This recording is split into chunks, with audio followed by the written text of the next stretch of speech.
ഇന്നത്തെ നമ്മുടെ വീഡിയോ കേരള സദ്യകളിൽ ഒഴിച്ചുകൂടാനാവാത്തൊരു വിഭവമാണ് മധുരവും പുളിയും എരിവും ഒക്കെ കലർന്ന പൈനാപ്പിൾ പച്ചടി.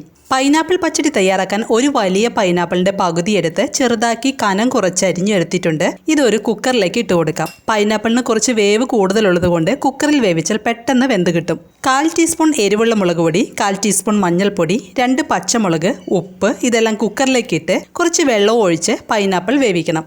എനിക്കിവിടെ മീഡിയം ഫ്ലെയിമിൽ 4 വിസിൽ കൊണ്ട് പൈനാപ്പിൾ വെന്ത് കിട്ടി. ഓരോരുത്തരും ഉപയോഗിക്കുന്ന കുക്കറിനനുസരിച്ച് പൈനാപ്പിൾ വേവാനെടുക്കുന്ന സമയത്തിൽ മാറ്റം ഉണ്ടാകാം. ഇപ്പോൾ പൈനാപ്പിൾ വെന്തിട്ടുണ്ട്.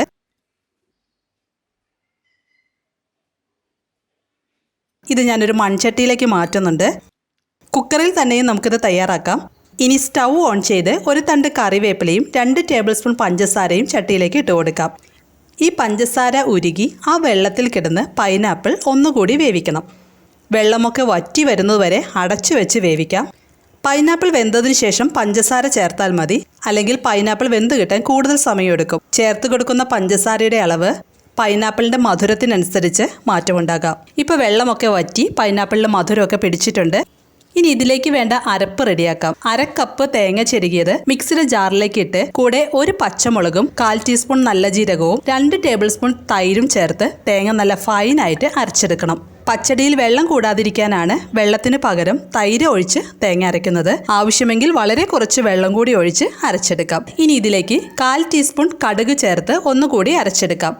കടുക് കൂടുതൽ അരഞ്ഞു പോകണ്ട, അതുകൊണ്ടാണ് അവസാനം ചേർത്ത് അരച്ചത്. കടുക് ചതച്ച് ചേർത്താലും മതി. ഇനി അരച്ചെടുത്ത അരപ്പ് ചട്ടിയിലേക്കിട്ട് നന്നായി മിക്സ് ചെയ്യണം.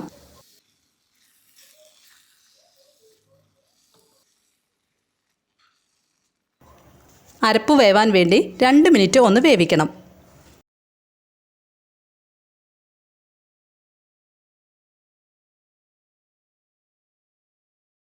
അവസാനമായി തൈര് കട്ടകളില്ലാതെ ഉടച്ചെടുത്ത് കറിയിലേക്ക് ഒഴിച്ചു കൊടുത്ത് സ്റ്റൗ ഓഫ് ചെയ്യാം.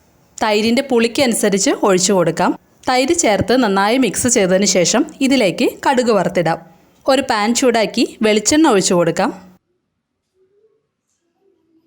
വെളിച്ചെണ്ണ ചൂടായാൽ 1/2 ടീസ്പൂൺ കടുക് ചേർത്ത് കൊടുത്ത് കടുക് പൊട്ടിക്കഴിയുമ്പോൾ 3 വറ്റൽമുളകും 2 തണ്ട് കറിവേപ്പിലയും കൂടി ചേർത്ത് സ്റ്റൗ ഓഫ് ചെയ്യാം. അതിനുശേഷം ഇതെല്ലാം പച്ചടിയിലേക്ക് ചേർത്ത് ഒരു 10 മിനിറ്റ് മൂടി വെക്കണം. പൈനാപ്പിൾ പച്ചടി റെഡി ആയിട്ടുണ്ട്. ഇതുപോലെ തയ്യാറാക്കി നോക്കാത്തവർ ഒന്ന് തയ്യാറാക്കി നോക്കി അഭിപ്രായങ്ങളും നിർദ്ദേശങ്ങളും കമൻറ്റ് ചെയ്യണം. അതുപോലെ വീഡിയോ ഇഷ്ടമായാൽ ലൈക്ക് ബട്ടൺ പ്രസ് ചെയ്ത് ഷെയർ ചെയ്യാൻ മറക്കരുതേ. അപ്പോൾ പുതിയൊരു വീഡിയോയുമായിട്ട് നമുക്ക് വീണ്ടും കാണാം. താങ്ക്